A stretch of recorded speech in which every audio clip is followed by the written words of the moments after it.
Good morning, you guys, and welcome back to my channel for another video. Today I'm going to be taking you guys along with me as I homeschool and showing you guys bits and pieces of our homeschool today. So a homeschool with me. I am a mom of 4 if you're new to my channel, and this year I have grades that I am homeschooling ranging all the way up from high school down into elementary school. So we are spanning all of the grades this year, and it has been a while since I did an entirely focused video on homeschooling. So we are gonna call this Homeschool with Me.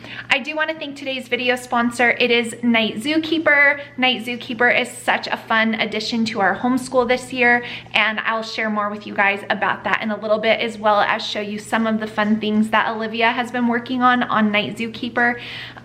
But as fate would have it, we have real life going on here, and I have one sick kid, and I always get asked, what do I do with homeschooling when one of them is sick? And really what I do is just assess it on an as needed basis.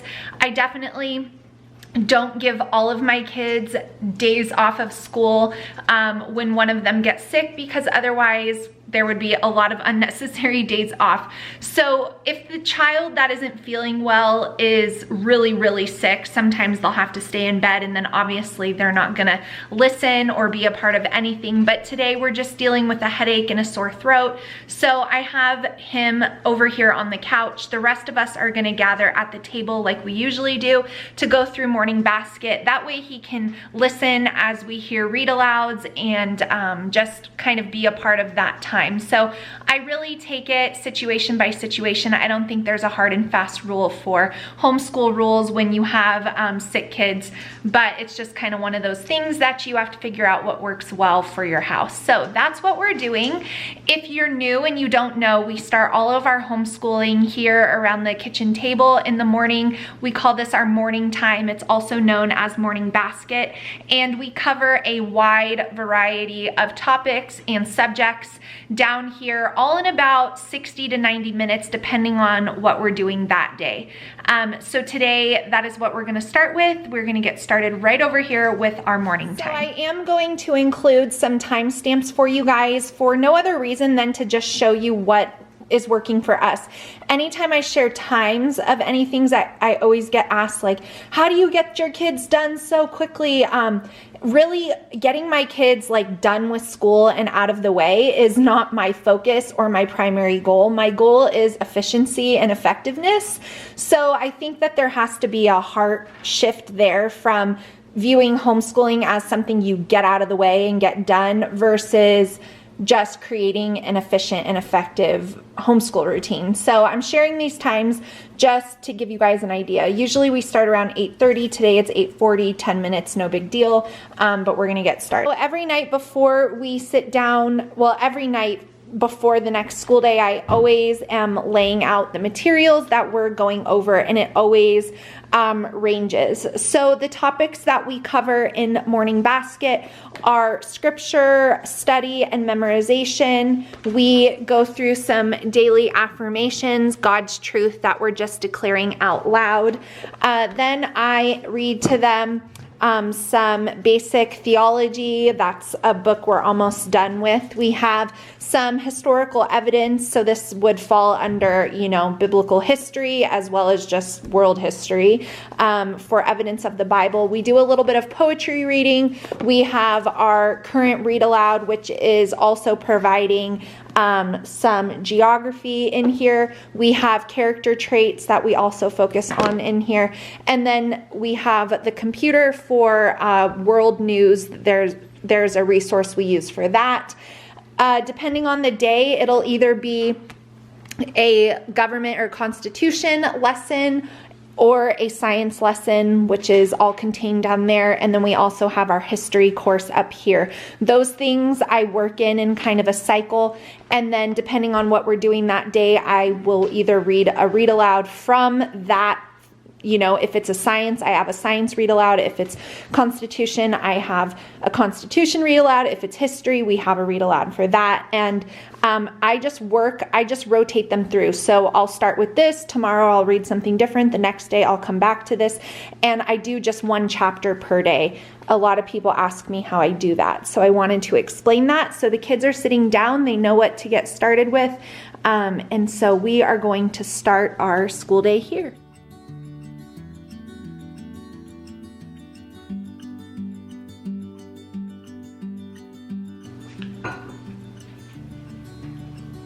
It's R-E-V-E. Yep, there you go. 3:20. Okay, I'm gonna read it, and I'll read it over a few times, so if you miss part, just wait for me to come back to it. So, here I am, exclamation point. I stand at the door and knock. Dishonor. Besides dishonor, what's another word?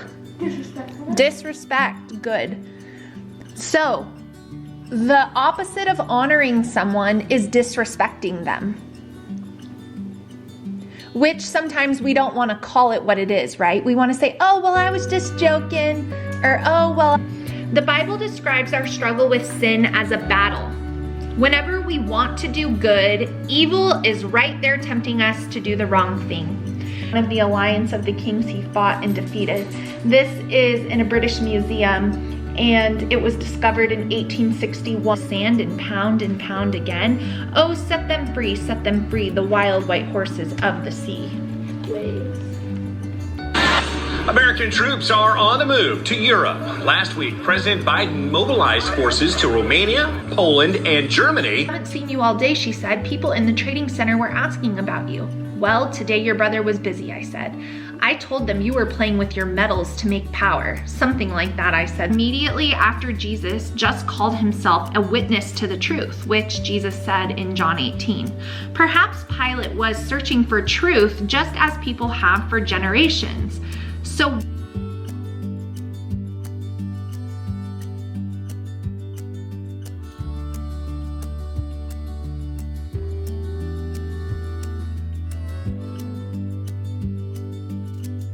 all right, guys, it is 10:53 and we just finished up our morning time.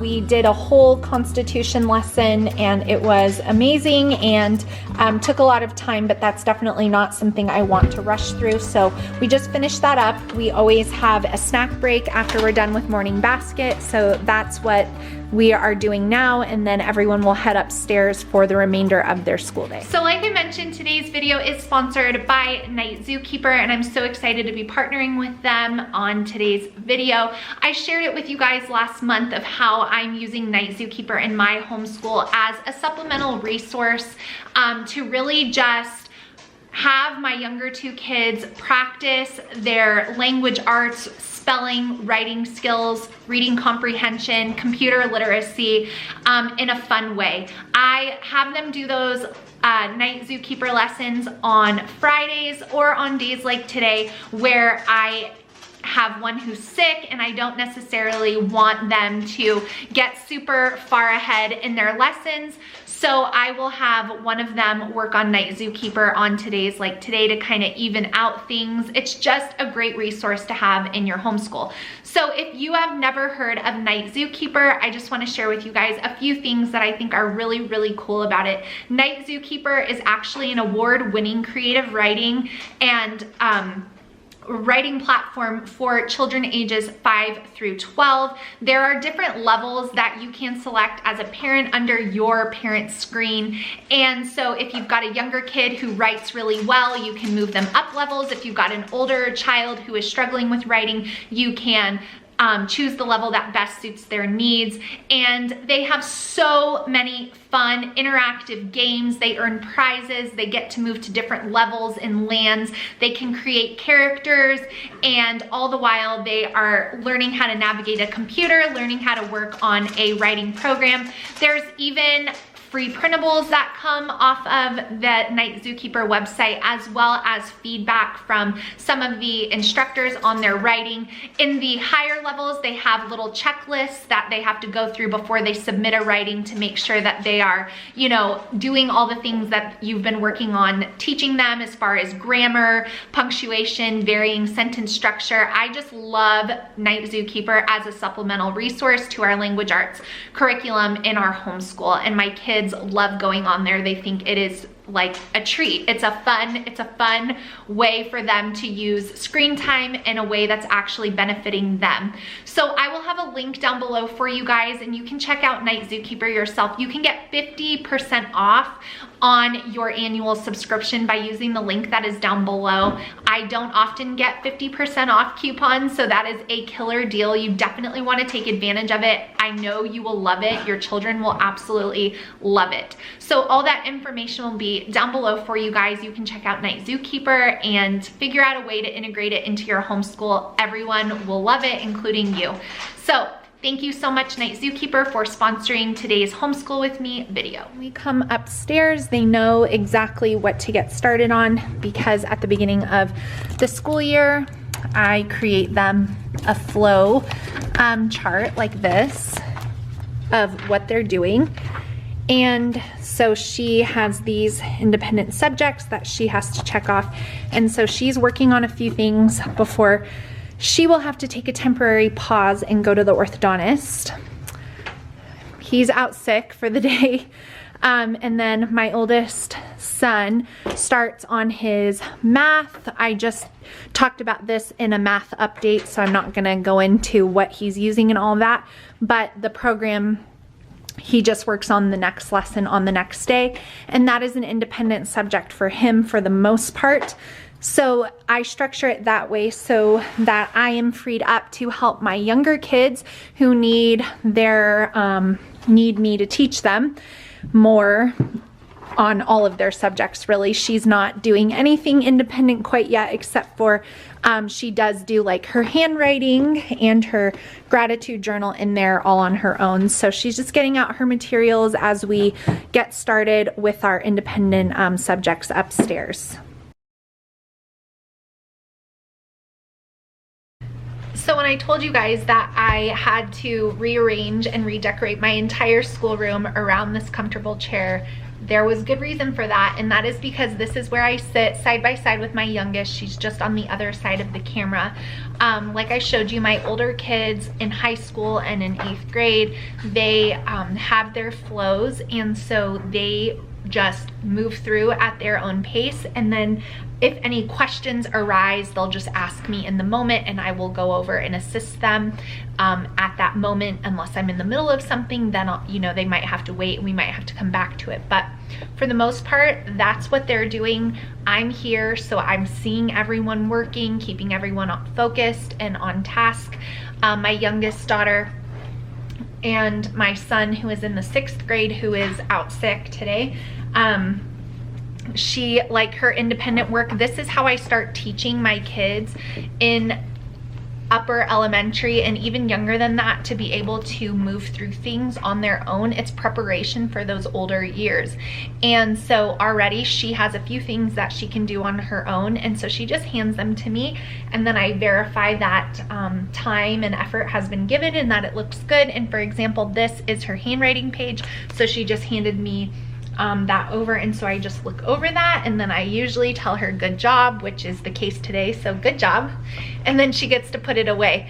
And so she works on her Wordly Wise also, mostly independent, and then we have our subjects that we do together where we're doing like a lesson interactively together, and I also do that with my son who is in the 6th grade. But my older kids for 8th grade and 9th grade, they really are able to move through things at their own speed, and then I'm just verifying, ensuring that they've done a good job, time and effort. If they have questions, we just tackle it then, and that is kind of how we work things in our homeschool and how I juggle being a homeschool mom of 4 in 4 different grades. Yeah.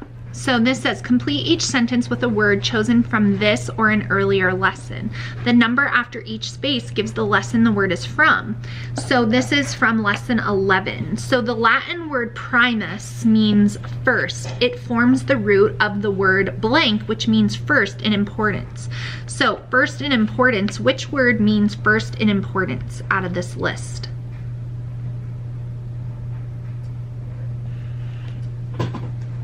Primary? Primary, good, and that means first. So that word primary is taken from the Latin word primus, which means first.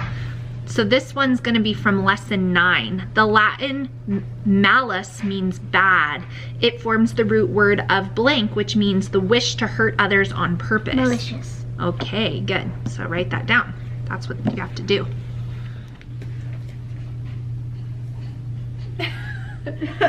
So Olivia just logged into Night Zookeeper and she has some feedback here on her writing that she submitted. This one is talking about putting a space in a place that she shouldn't have. And so she can just read through that and collect her rewards at the bottom. So some commas, and so she just gets some feedback on her writing, which we absolutely love.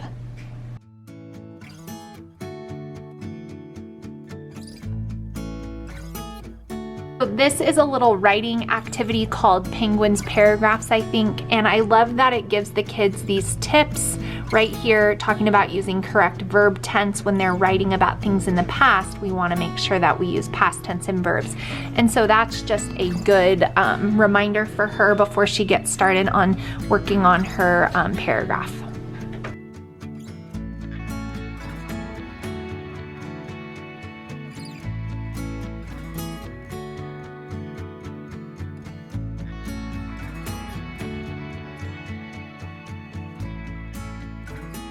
So obviously no two homeschooling days are the same. Generally, I don't have one who's sick.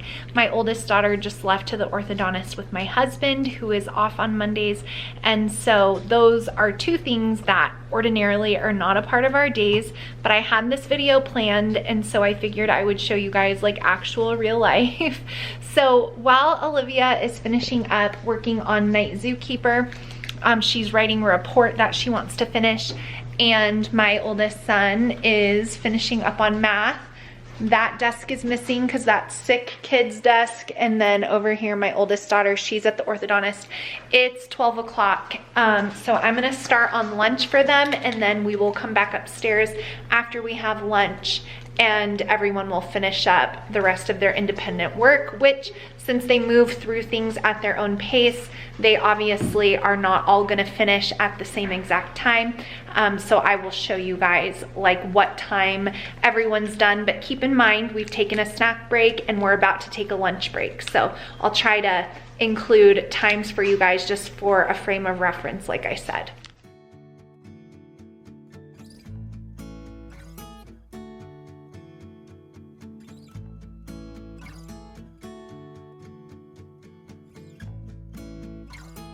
So it is 12:30 now, about, let's see, 12:37, and we just finished up lunch, so that was about a 40-minute lunch break. My older child has returned from the ortho, so she is working on her next thing. Right now, some spelling dictation exercises and sentences. He, let's see, wordly wise. So they just work through their bins, they know what to do next, and the fact that they know that and they work diligently most days is a blessing. This is the fruit of teaching in the younger years to do things independently, like handwriting, and stay on task and focused. It all is building off of each other. So as you guys saw, I had her reading to me. Well, she was going to read to me, but then out loud, but then brother was sleeping on the couch because he's not feeling well. So she ended up just sitting at the counter and reading silently, but I was watching her. Now she is on her last independent subject of the day, which is math. and she likes to watch the video that goes with her math lesson. So I give her my phone for that. She knows how to do it. Just scans the little QR code, and then we will do her math lesson together side by side with me in the chair. Again, I'm up here. My older kids are working on what they need to be working on. Anything that they need me to grade or check over, they just bring over to me. Like I said, they know the expectations, and for the most part, they follow those things. We've had a few instances where we weren't giving our best and we have to work through that, but for the most part, they are pretty good about it. So where is the health self-test though? Put it on the desk. Oh, she put it on the desk. I knew I had something to grade. So this is her health course self-check. So I just make sure she's good before she takes the actual test for this health book. So that is what I will be looking over while she's watching her math video, always multitasking in homeschooling.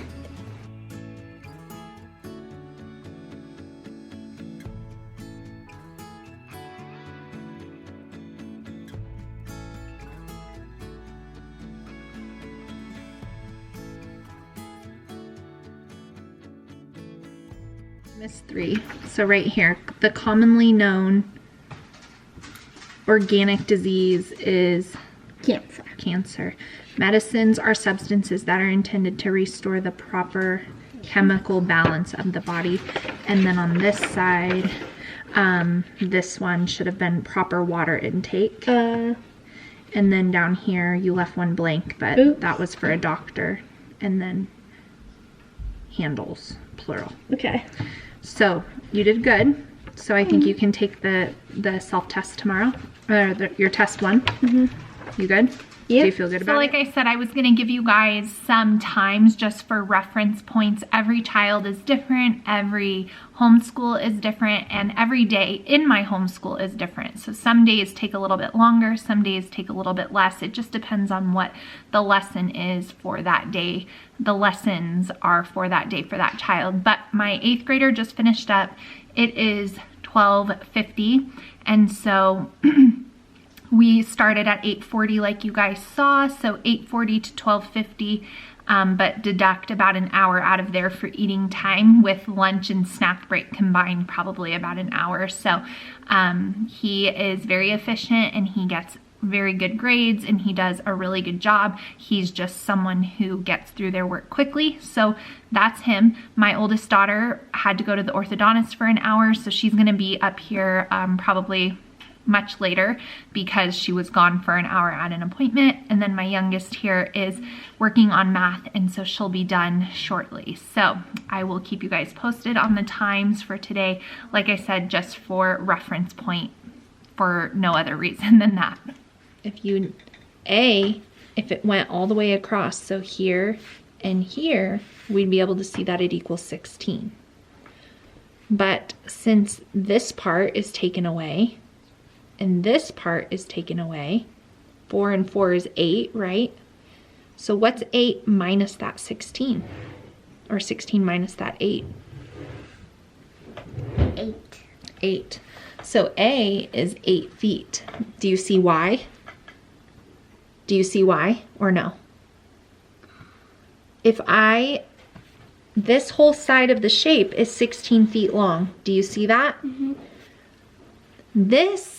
Is this shorter than that 16 feet? Yeah. Yes. By how much? Well, we see that 4 feet right there? They took away that 4 feet, and on this side, they took away that 4 feet, making it this line right here. So we have to add the 4 and the 4 here, subtract it from this if it was the whole way across to equal the 8 feet. Do you see it now? Yes.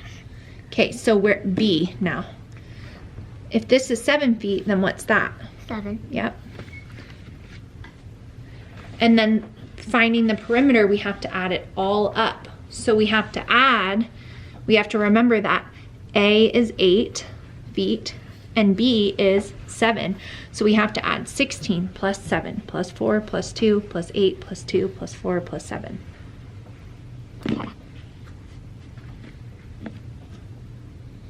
And I personally think it's easier if you group them together. So like 4 plus 2 is? 6.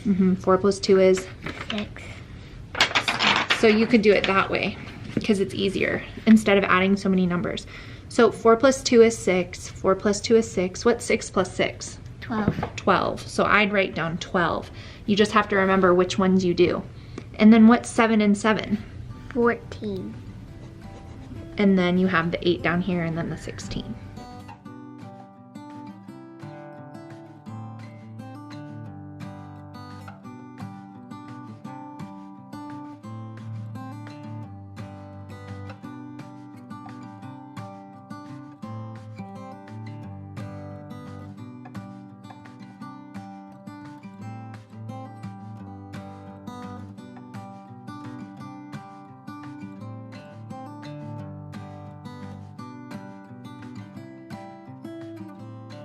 All right, guys, it is 1:45, and I just finished with my youngest daughter. So just about 2 o'clock today, she finished up her schoolwork. My oldest is still working on hers, but we're not gonna count her in today's video for completion times just because she did go to the orthodontist, and so I feel like it doesn't give like an accurate time estimate of what we are usually working with at the high school level, just because she was gone. So 2 o'clock, 2:30 is usually when we are wrapping up for the day, and that is with taking our lunch break and snack break. And so I feel like we are really efficient when it comes to time, and I am super grateful for that. So I'm gonna end today's video here. Thank you for homeschooling with me. I hope you guys enjoyed seeing it. Make sure you check out the links to Night Zookeeper. Those will be down below for you guys. I know that you'll really love it, and your kids will too. It's seriously the best. So all that will be down below, and I will see you guys in my next one really soon. Bye, friends.